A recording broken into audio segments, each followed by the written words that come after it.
revisando un poco esta conducta que Dios requiere de los miembros de la congregación, los miembros de una iglesia local.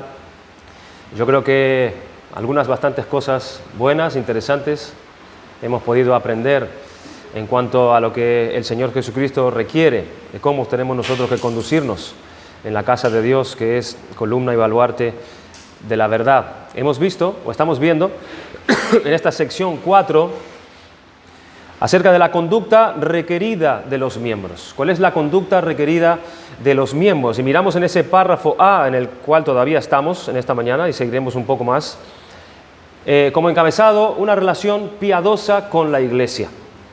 Como el miembro de la congregación local debe tener una relación piadosa con la iglesia. ¿Y qué cosas se tienen que dar para que esto sea así? Habíamos mirado, en primer lugar, la asistencia en las reuniones convocadas. Es una responsabilidad de cada miembro venir a las reuniones convocadas el día de la adoración, sea la escuela dominical, el culto de adoración, el culto por la tarde, las reuniones de oración y todas aquellas reuniones que los pastores consideren que sean necesarias para tratar ciertos asuntos en la iglesia. El miembro maduro, él sabe que la iglesia local es la casa del Dios viviente. La iglesia local es el lugar que Dios ha preparado en el día de la adoración para que nosotros conozcamos la persona de Dios y para que nosotros aprendamos acerca de su palabra. El cristiano maduro, él sabe que ella es el lugar que él ha estipulado para que su pueblo le venga a adorar y le venga a servir. La iglesia es el lugar donde Dios debe ser glorificado y donde Cristo debe ser exaltado. Pero primordialmente, el cristiano maduro sabe que la iglesia es el lugar donde Cristo nutre, dirige, gobierna y fortalece a su rebaño por medio de la predicación y la enseñanza de la fiel palabra de Dios. Hemos mirado en segundo lugar, además del compromiso presencial en las reuniones, el compromiso en nuestras normas como cuerpo.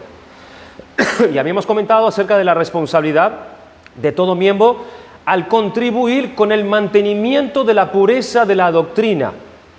La unidad de la congregación depende mucho de que nosotros guardemos pura la doctrina que nosotros hemos sido enseñados. Dios provee, hermanos, de su palabra, y Él nos pide a nosotros fidelidad ante ella.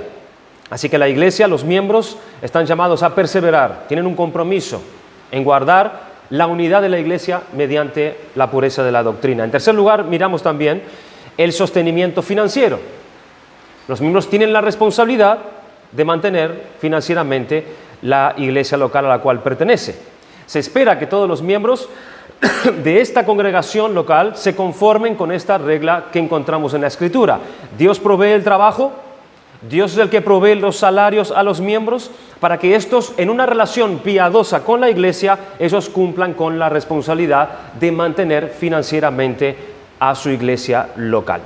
En cuarto lugar, miramos la promoción de la edificación y de la paz. Nosotros debemos promover la edificación. ¿Y cómo hacemos eso?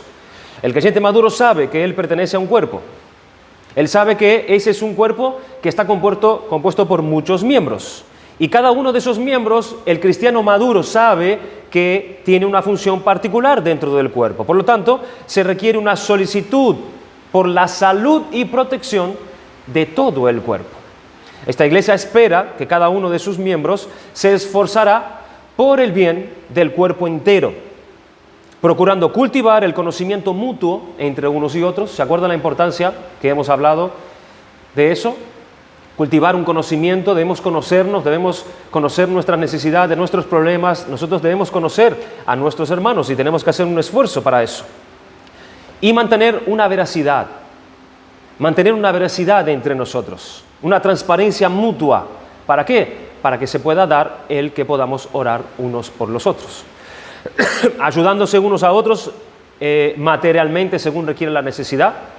Eso también es algo que el miembro tiene responsabilidad de conocer las necesidades materiales de sus hermanos. Además, los miembros tienen que confesar sus pecados unos a otros de manera discreta. Si hay un problema entre uno y otro, lo deben resolver discretamente.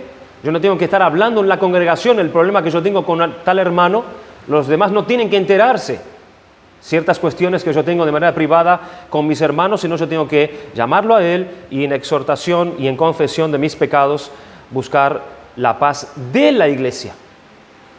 Yo busco la paz de la iglesia cuando yo confieso mis pecados con mi hermano. Y así se establece dentro de la iglesia la paz. Y cuando en la iglesia tenemos esta paz, entonces se da lugar a la amonestación y a la exhortación unos a otros, y así podemos ser librados de la calumnia, librados de los chismes y librados de todas estas cosas que lo único que trae dentro de la iglesia es división. ¿Ven la secuencia? Tenemos un problema, de manera privada vamos, tratamos eso con el hermano, nos confesamos nuestros pecados, oramos unos por otros y somos librados de aquellas cosas que nos dividen, la calumnia, el chisme y todo eso que al Señor Jesucristo le aborrece. Otra conducta requerida de los miembros que los mantiene en esa relación piadosa con su iglesia, y aquí vamos a abordar un nuevo tema, el punto número 5, es el apoyo y la sumisión al liderazgo de los pastores. Nosotros mantenemos una relación piadosa con nuestra iglesia cuando nosotros apoyamos, cuando nosotros nos sujetamos, cuando nosotros estamos en sumisión al liderado de los pastores en la congregación. Es la obligación de todos los que entran en esta iglesia local como miembro, para ser miembro, apoyar y someterse a los ancianos de la iglesia. En Efesios capítulo 4, versículo 11 y 12 dice: y él mismo constituyó a unos apóstoles, a otros profetas, a otros evangelistas, a otros pastores y maestros, a fin de, y esto es muy importante, hermanos, a fin de perfeccionar a los santos para la obra del ministerio, para la edificación del cuerpo de Cristo. El Cristo que ascendió a los cielos, Él había recibido, primeramente a hombres, al servicio de Él mientras Él estuvo aquí en la tierra. Pero cuando Él asciende a los cielos, es Cristo ahora quien da hombres a la iglesia para que estos vengan a ser dones de Cristo para la iglesia. Y la razón por la que Cristo dio estos hombres a la iglesia no enfatiza aquí el crecimiento numérico. No es para que la iglesia crezca en prosperidad, sino más bien su crecimiento es en amor y otras cualidades espirituales que toda iglesia necesita. Y para que una iglesia pueda ser fuerte, por supuesto, hermanos, debe haber buenos líderes que la guíen. Pero por supuesto también, para que una iglesia sea fuerte, debe haber fieles miembros que se sometan al liderazgo de esos hombres que Cristo puso en la iglesia. En Hebreos capítulo 13, versículo 17 dice: obedeced a vuestros pastores y sujetaos a ellos, porque ellos velan por vuestras almas como quienes han de dar cuenta, para que lo hagan con alegría y no quejándose, porque esto no es provechoso. Todos aquellos que sirven en una iglesia local de forma especial son designados como dones de Cristo para la iglesia, en beneficio de la iglesia, a favor de la iglesia. Y ellos deben ser objetos de amor de parte de toda la iglesia.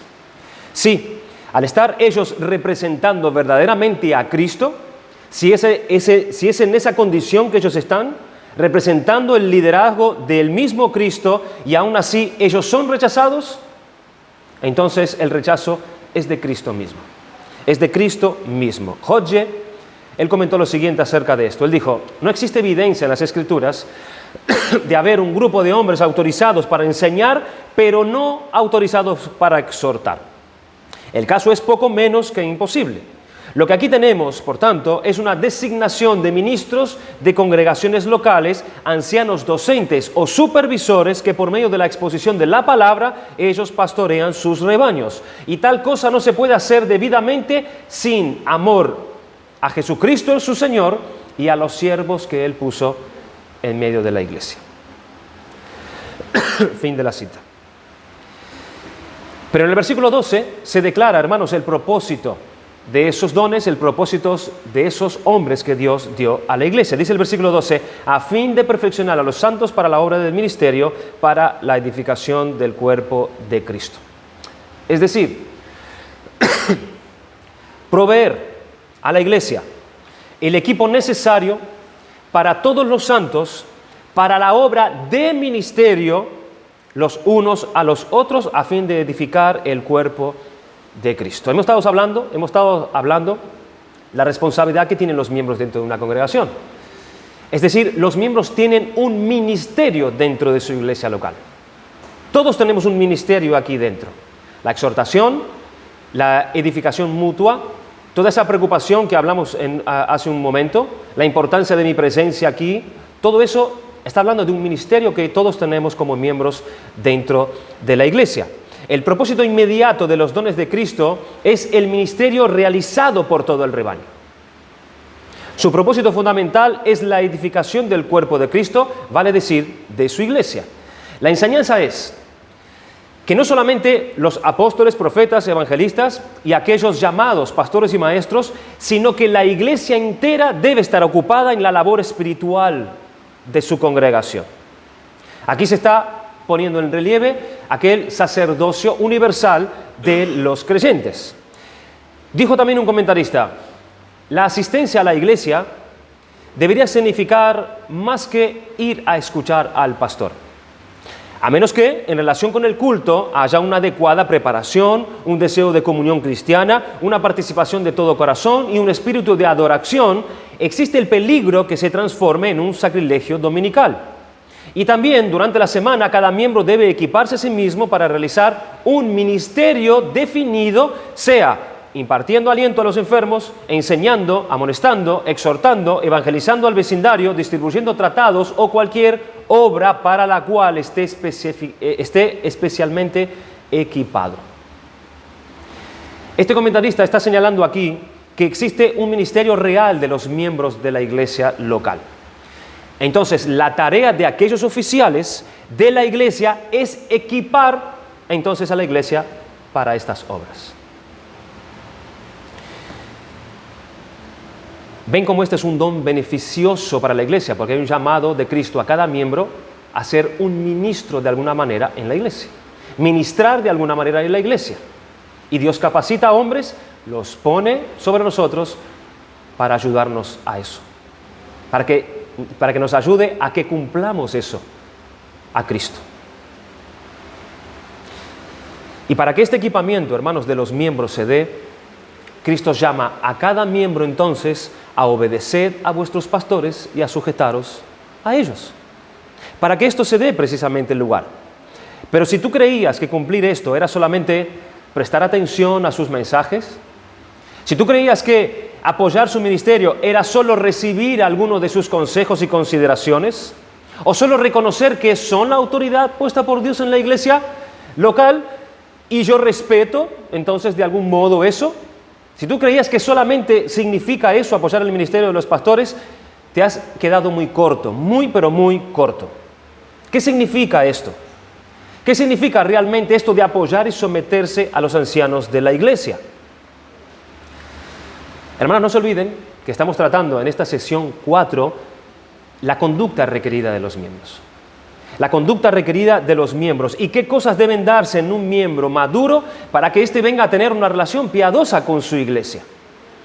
Y una de ellas, hermanos, es la sujeción y la obediencia a los pastores. ¿Qué significa esto de apoyar y someterse a los ancianos de la iglesia? Fíjense qué responsabilidad. Primeramente, apoyar a los siervos de Dios lleva consigo el orar por ellos y por sus labores. Es tu responsabilidad y la mía. No es una opción. Si tú apoyas el ministerio, te apoyas a los pastores, apoyas el liderazgo, la guía, tú orarás por ellos. Tú debes orar por ellos.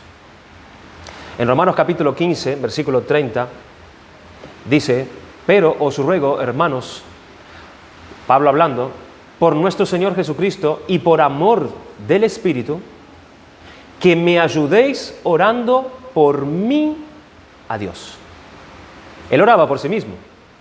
Ahora le está pidiendo ayuda a la iglesia para que también oren por él a Dios.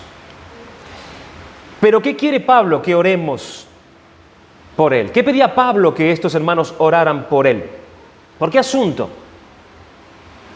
Dice el versículo 31, para que sea librado de los rebeldes que están en Judea. Este es un motivo de petición donde Pablo está diciendo, oren por mí por esto, para que yo sea librado de los rebeldes que están en Judea. Si nuestras oraciones por nuestros pastores estaban siendo, hermanos, algo repetitiva, acá tenemos algunas cosas que nosotros podíamos orar por nuestros pastores. Pablo se da muy bien cuenta de la necesidad de que la iglesia ore por él, que ore por su persona, por su propia persona. Y lo vemos que él lo está haciendo en la solemnidad de la expresión os ruego, por nuestro Señor Jesucristo y por amor del Espíritu Santo. Pablo apela al amor del Espíritu, indicando probablemente a ese mismo amor que el Espíritu ha derramado en los corazones de todos aquellos que pertenecen a Cristo y que en consecuencia cabe esperar que oren unos por los otros. Por eso apela al Espíritu. Él entiende que eso se da entre los hermanos, están orando unos por otros. Su petición de oración, entre otras, es para que sea librado de los rebeldes que están en Judea. En otras palabras, para que yo sea rescatado de los desobedientes que hay en Judea. Pablo se está refiriendo aquí a la oposición que espera de parte de judíos incrédulos, que le espera a él en su propio país, en su propia nación. Él los llama desobedientes a causa de su negativa a sujetarse a la voluntad de Dios revelada en el evangelio que él predicaba. Es una realidad que muchos de sus hermanos judíos querían matarle, y nosotros vemos eso en gran parte durante su vida. Eran desobedientes, eran rebeldes a la palabra de Dios, y Pablo pedía oración de parte de los miembros de la iglesia para que él fuera librado de estas personas. Los pastores siempre cuentan con personas así dentro de su iglesia local. Siempre. Y sufren persecución, los pastores sufren ataques, los pastores sufren quejas, sufren oposición dentro de su propia iglesia local. ¿Qué debemos hacer? Orar a Dios por ellos. Es lo que dice Pablo, lo que pide Pablo aquí. Orar a Dios que los libre de este tipo de personas en la iglesia. Que Dios se lleve lejos a esas personas que se oponen a sus enseñanzas, que se oponen a su liderazgo piadoso y que no están dispuestos a sujetarse a la palabra de Dios. Para que sea librado de los rebeldes, para que sean rescatados de los desobedientes. Qué difícil, hermanos, es el tiempo que dura toda esta oposición. Cuando esto se da en una iglesia local, el tiempo que dura esto es algo tremendamente difícil. Hasta que Dios quita de nosotros los que no son de nosotros. Mientras dura este tiempo, ese proceso, ¿qué debe hacer la iglesia? La iglesia debe orar por sus pastores. Porque grandes, hermanos, desgastantes, amargas son sus aflicciones cuando se levantan dentro de su congregación grupos de personas dispuestas a combatir con sus enseñanzas, a rivalizar contra sus personas, a poner en tela de juicio su piedad, su fidelidad, su labor personal. Cuando esto sucede dentro de la iglesia, los miembros tienen la responsabilidad de acudir en oración a Dios para que sus pastores sean librados de los rebeldes, para que sean rescatados de esos desobedientes. ¿Ven la seriedad? Pablo pedía esto. Oh, pero qué insensible nosotros somos, ¿verdad?, con las personas. El apóstol Pablo rogó a la iglesia.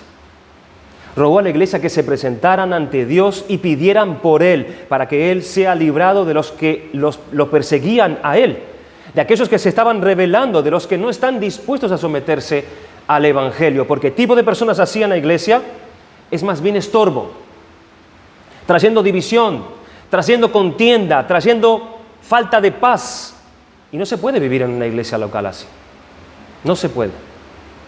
Los miembros de esta iglesia entonces tienen la responsabilidad de orar por sus pastores, pidiendo esto para que ellos cumplan con su llamado. Y para que lo hagan, hermanos, con alegría y no quejándose, porque esto no es provechoso para ninguno de nosotros. ¿Con qué otro motivo de oración podemos acercarnos a Dios por nuestros pastores? Efesios capítulo 6, versículos 18 al 19 dice, orad por mí, dice Pablo, a fin de que al abrir mi boca me sea dada palabra para dar a conocer con denuedo el ministerio del Evangelio.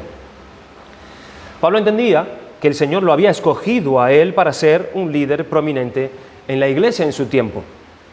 Como tal, descansaba sobre sus hombros una pesada carga de responsabilidad. Sin embargo, se halla muy consciente de su propia debilidad y del hecho de ser un necesitado del poder y de la dirección de Dios en cada momento de su vida.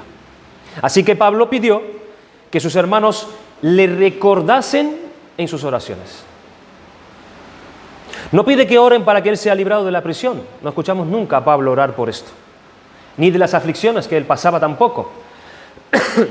Solicita que invoquen la bendición de Dios sobre él para que sea un efectivo testigo de Cristo. Pablo parece decir, pedid a Dios que me conceda dos cosas. La primera, que al abrir mi boca tenga un mensaje. Tenga un mensaje. Y en segundo lugar, que me conceda valentía en todo tiempo para predicar dignamente ese mensaje. Solamente los que tienen el ministerio público, hermanos de la palabra, saben bien lo que es esto. Saben bien lo difícil que es esto. Solo ellos conocen el peso de esta responsabilidad ante Dios y ante los hombres. Es la inmensa necesidad en medio de tan grande debilidad. Y nosotros debemos orar por nuestros pastores para que Dios les capacite más y más en el temor de Dios y al conocimiento de su palabra, en su capacitación en los asuntos de Dios, en el orden de Dios, en los tratos de Dios en la iglesia, en el conocimiento de la palabra de Dios. El pastor se sacrifica, hermanos, gran parte de su tiempo con su familia para la preparación de la palabra de Dios. Esos pastores se privan de muchas cosas por tener que ocuparse en la preparación de la palabra de Dios. A eso sumale sus luchas, a eso sumale sus tentaciones, a eso sumale sus pecados, su incapacidad, su cansancio y en medio de todo eso tratar con los pecados de la congregación. Y en medio de todo eso preparar un sermón para la iglesia. Nuestros pastores son hombres débiles. Y nosotros como miembros de la iglesia tenemos la responsabilidad de orar por ellos a fin de que al abrir sus bocas les sea dada palabra para dar a conocer con denuedo el misterio del Evangelio. ¿Entienden la importancia, hermanos? ¿Entienden la importancia del apoyo en la oración de los miembros de la iglesia por sus pastores? ¿Por qué más podemos orar por nuestros pastores? Hebreos capítulo 13, versículo 18 dice, orad por nosotros, pues confiamos en que tenemos una buena conciencia, deseando conducirnos honradamente en todo. Este motivo a mí me asombró y me llenó de alegría. Tenemos una buena conciencia, dicen ellos. Por lo tanto, orad por mí. No dice el motivo de la oración. Está hablando de su condición, de cómo están ellos, que por qué son dignos de que oren por ellos. Dice un comentarista, el escritor trata de decirle a los lectores que se da cuenta de su inquietud acerca de su instrucción, de sus exhortaciones, pero que él mismo no tiene mala voluntad. Puede entender que algunos de los lectores no estén complacidos con la abolición de los preceptos que él está trayendo a ellos, por causa de la tradición de los padres. ¿Se acuerdan que el escritor de Hebreos está tratando y exhortando a estos hermanos que estaban tratando de volver al judaísmo y no estaban aceptando la exhortación precisamente de ellos? Pero en su propio corazón el escritor está persuadido de que su conciencia está limpia. Él se ha dedicado al servicio de Dios y por consiguiente desea vivir honradamente en todo. Él desea sinceramente ayudar a los lectores a serles de utilidad como fiel pastor. En suma, él está diciendo, tenme confianza. Tenme confianza. Los lectores pueden estar seguros de que su pastor no los está llevando en una dirección equivocada con sus enseñanzas acerca del Evangelio. Y les dice, orad por nosotros, porque nosotros estamos así. Tenemos una buena conciencia y estamos buscando conducirnos honradamente en absolutamente todo. Esto no es un descanso, hermanos. No es un descanso saber que nos guían unos pastores que tengan una buena conciencia ante Dios y desean en todo tiempo conducirse honradamente para con nosotros. No es un descanso esto. Una buena conducta del miembro que vive en piedad con su iglesia, él ora por sus pastores. Ora por su carga, ora por su crecimiento, ora por su predicación, ora por su testimonio, para que él sea irreprensible, ora por su salud, ora por sus hijos, ora por su esposa, ora por su familia, ora por su corazón. El miembro maduro, que ha entendido esta su responsabilidad para con sus pastores, él ora por ellos. Ora por ellos. Pero para orar por ellos, nosotros debemos como miembros cultivar un conocimiento personal de ellos, ¿verdad? Amarlos y tenerlos en muy alta estima por causa de su trabajo. Nosotros debemos, hermanos, y podemos cultivar una amistad respetuosa con nuestros pastores y como miembros nosotros debemos cultivar un cierto conocimiento personal de ellos. Nuestro pastor no debe ser desconocido para nosotros. Debemos conocerlo. Debemos conocer su familia, su situación, sus días. Tenemos que cultivar una relación personal con nuestros pastores. Pregunto, ¿cuándo fue la última vez que llamaste a tu pastor solo para ver cómo está?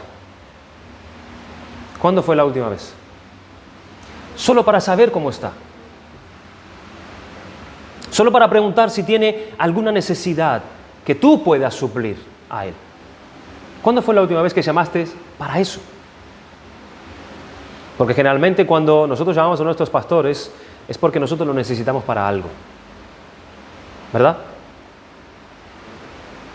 Cultivar un conocimiento personal con nuestros pastores es saludable para los miembros de la iglesia. Pablo exhorta a los hermanos en 1 de Tesalonicenses 5. Os ruego, hermanos, que reconozcáis a los que trabajan entre vosotros y os presiden en el Señor y os amonestan, y que los tengáis en mucha estima y amor por causa de su obra, a tener paz entre todos. Hay un llamado a amarlos, hay un llamado a estimarlos, hay un llamado a conocerlos y tenemos que tener muy alta estima a nuestros pastores precisamente por su labor. ¿Qué más significa eso de apoyar el ministerio de nuestros pastores? En tercer lugar, apoyarles en sus aflicciones y en toda buena causa suya. En 2 de Timoteo 1, 15, 18 dice, ya sabes esto, que me abandonaron todos los que están en Asia, de los cuales son Figelo y Hermógenes. Versículo 16, tenga el Señor misericordia de la casa de Onesíforo, porque muchas veces me confortó y no se avergonzó de mis cadenas, sino que cuando estuvo en Roma me buscó solícitamente y me halló. Concédale el Señor que haya misericordia cerca del Señor en aquel día cuando nos ayudó en Éfeso, tú lo sabes mejor. Onesíforo había mostrado precisamente misericordia a Pablo cuando él estaba en la misma mazmorra. En consecuencia, que el Señor Jesucristo, pide Pablo, le conceda de su misericordia a cambio de eso. Hermanos, cuando nuestros pastores son afligidos por una buena causa, el que nosotros apoyemos su causa puede que nosotros terminemos afligidos también. Es muy probable que así sea. Recuerda el ejemplo que dimos anteriormente, de los que se levantan en la congregación, de aquellos que están en contra del ministerio de nuestros pastores y de la enseñanza que se está dando. ¿A quién apoyaremos? ¿Con quién compartiremos la aflicción? Cuando ellos están pasando esas aflicciones por una buena causa, ¿a quién apoyaremos?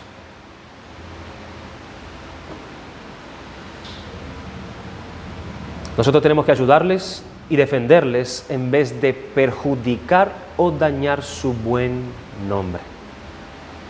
Eso es lo que solemos hacer cuando salimos de una iglesia. Nos vamos todos enojados. porque no han hecho conforme a nosotros queríamos. No se han sujetado a nosotros. Y nos vamos enfadados. Y vamos por ahí dañando no solamente el testimonio de esa iglesia, de los miembros de esa iglesia, y primeramente el nombre de los pastores. Cuando el Señor manda todo lo contrario, que los honremos, que los amemos, aun cuando no estemos de acuerdo en ciertas ocasiones con las decisiones que ellos toman. Ayudarles y defender en vez de perjudicar o dañar su buen nombre. Esto nos habla que tenemos que apoyar y compartir sus aflicciones cuando ellos están pasando por esto por una buena causa. ¿Qué más significa apoyarlos? Punto 5. Someterse a los siervos de Dios incluye imitar su fe, sus gracias cristianas y sus prácticas piadosas en lo que ellos también imitan a Cristo. En 1 Corintios 11:1 dice: sed imitadores de mí, dice Pablo, así como yo de Cristo.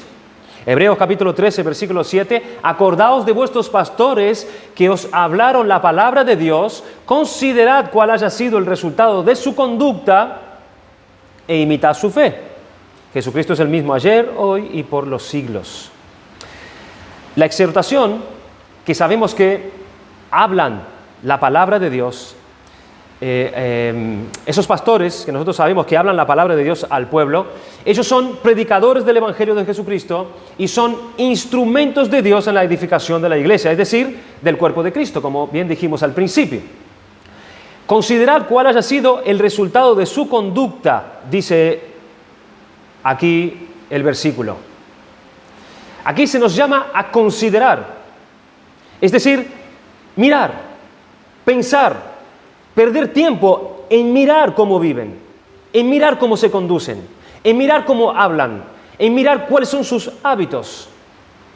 Estamos llamados a eso. Nuestros pastores deben ser ejemplos para la congregación. Están llamados a ser irreprensibles entre la iglesia. Observar cuidadosamente. El escritor insta al pueblo a mirar las vidas de los pastores que viven en medio de ellas. Observar su conducta que coincida con lo que ellos predican. Mirad sus vidas desde el principio al final e imitar su fe.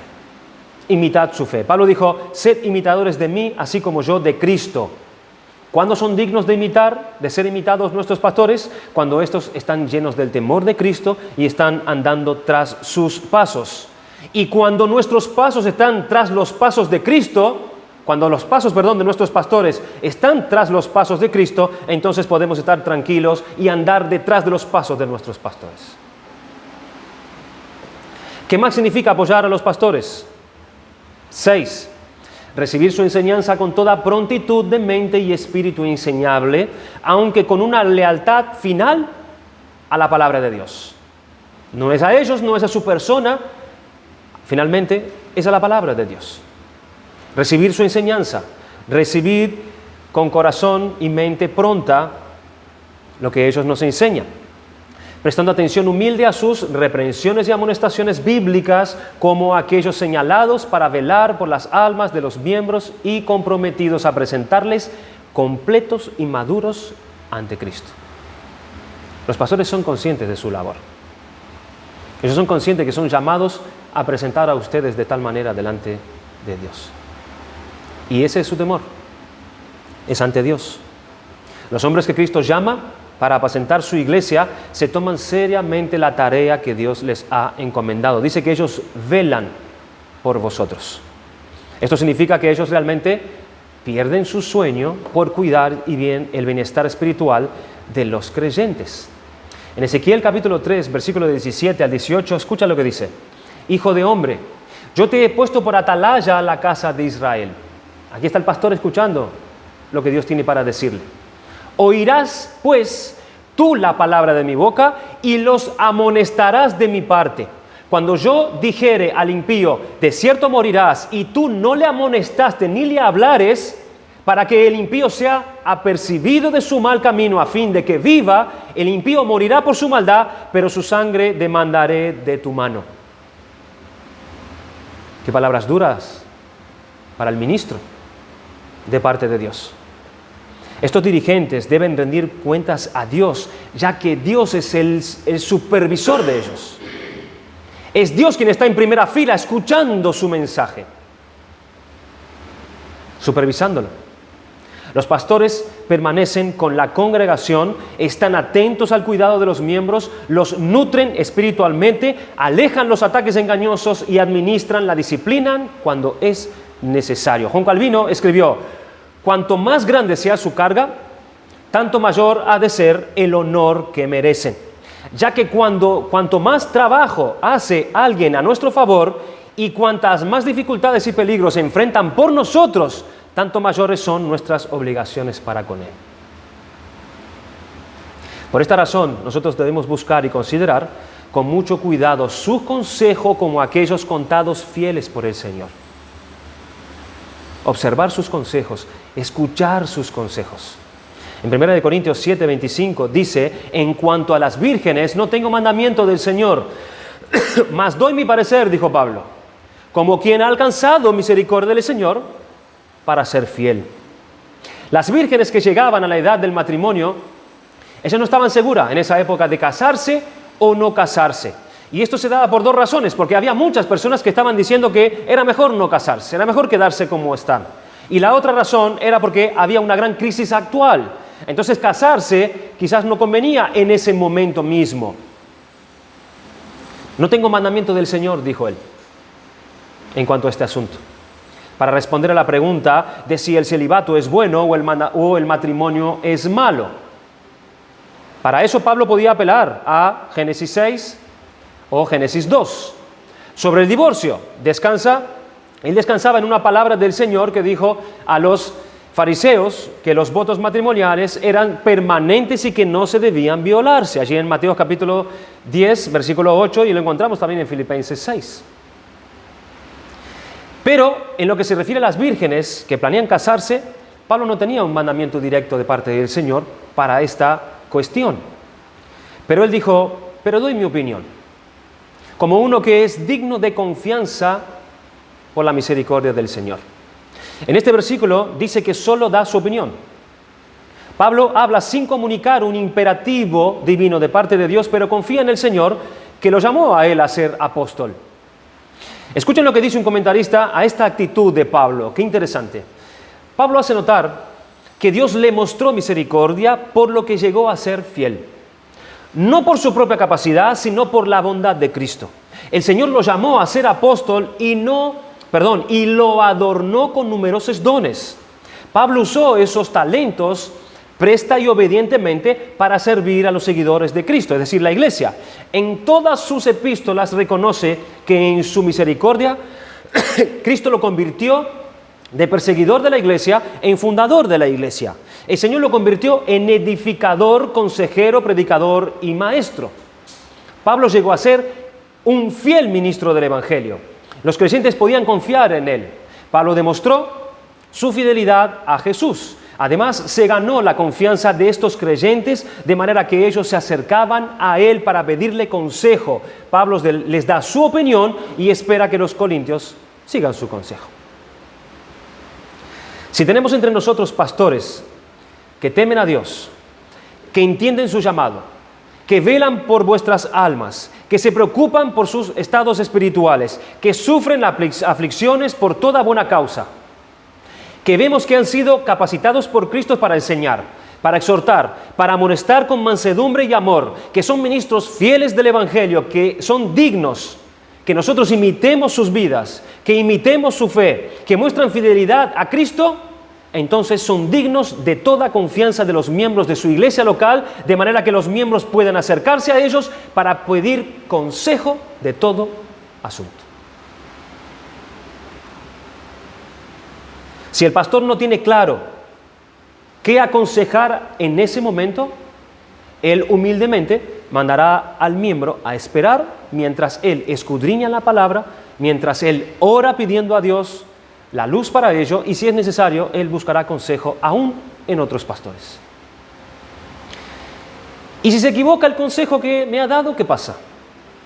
¿Qué pasa si se equivoca en el consejo que el pastor me ha dado? Si se equivoca, él simplemente pide perdón y se rectifica. y se rectifica. Y si se equivocó, ¿es digno ahora de mi desconfianza? ¿De que yo ya no vaya a él a pedirle consejo? Hermanos, por supuesto que no. ¿O acaso nosotros pensamos que nuestros pastores son infalibles? Son imperfectos. No se juzga por un error, sino por todo lo que hemos venido diciendo anteriormente, sino porque Dios les mostró misericordia por lo que llegaron a ser hombres fieles de Dios. Por eso debemos abrazar alegremente y poner por obra sus decisiones respecto al gobierno del cuerpo, al gobierno de la congregación en la casa de Dios, que es su iglesia, sin disputar, sin oposición, sin murmurar, aun cuando uno se difiere, del juicio que tengamos con sus decisiones. Primera de Corintios capítulo 10, versículo 10 dice: ni murmuréis, como algunos de ellos murmuraron y perecieron por el destructor. Filipenses 2:14, haced todo sin murmuración y contienda. Judas, versículo 11, ay de ellos porque han seguido el camino de Caín y se lanzaron por lucro en el error de Balaán y perecieron en la contradicción de Coré. Hermanos, Dios no quiera que nosotros o alguno de nosotros nos encontremos entre aquellos rebeldes y desobedientes en la iglesia de Cristo. Dios no quiera que sean nuestros nombres los que sean pronunciados por la iglesia en sus oraciones ante Dios por los pastores para que sean librados de los rebeldes que están en medio de su pueblo. Dios no quiera que seamos nosotros. Nosotros debemos acercarnos de seguido a Dios, a orar por nuestros pastores y dar muchas gracias a Dios por ellos. Vemos debilidades en nuestros pastores, oremos por ellos y demos gracias a Dios por ellos, porque Cristo fue quien los dio a nosotros. Son dones para nosotros, para nuestro beneficio, para que cumplamos nosotros la obra del ministerio, de nuestro ministerio, y sujetarnos a ellos y descansar en Cristo, ya que nuestro Señor le ha dado a esta iglesia local, en particular, hombres fieles, hermanos que nos pastorean. Y podemos estar tranquilos en manos de ellos.